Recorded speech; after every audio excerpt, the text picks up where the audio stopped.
a 1.5% cut for small businesses might be enough to generate a headline, but it's not enough to generate the long-term confidence and the long-term growth our economy needs.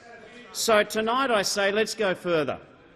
Let's give small businesses the sustainable boost to confidence that they deserve, the confidence to create jobs. I invite you to work with me on a fair and fiscally responsible plan to reduce the tax rate for Australian small business from 30% to 25%. Not a 1.5% cut, a 5% cut. That's the future. That's confidence.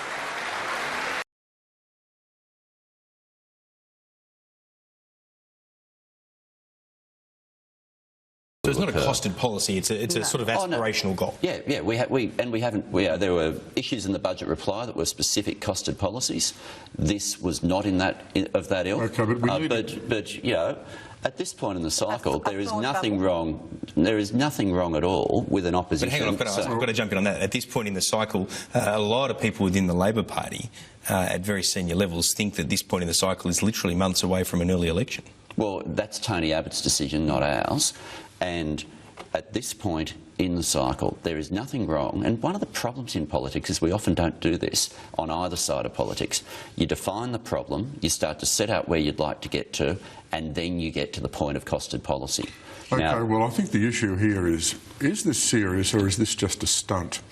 Now, is Labor actually proposing as a policy that it will take this to the next election, or is the whole thing dependent on bipartisanship? Okay, so would you repeat that sort of process? That is the issue here that nothing will happen unless it's bipartisan, or is this 25% commitment a serious policy commitment by Labor that it will end up taking to the next election? Right at this point in time, we've put our hand across the table with the offer of bipartisanship. That's where we're at. So it's no more than that at this stage. That's exactly what. But it's going to be very hard for Labor to walk away from this now, surely. I mean, you've put it up there in lights. Bill Shorten has invited people to say he is Mr 25% on the small business rate. I don't see how he walks away from it. Yeah. And at the moment, right now, we're at the beginning of the conversation of it, where Bill Shorten has said this is where we want to get to, put a genuine offer of bipartisanship to the government.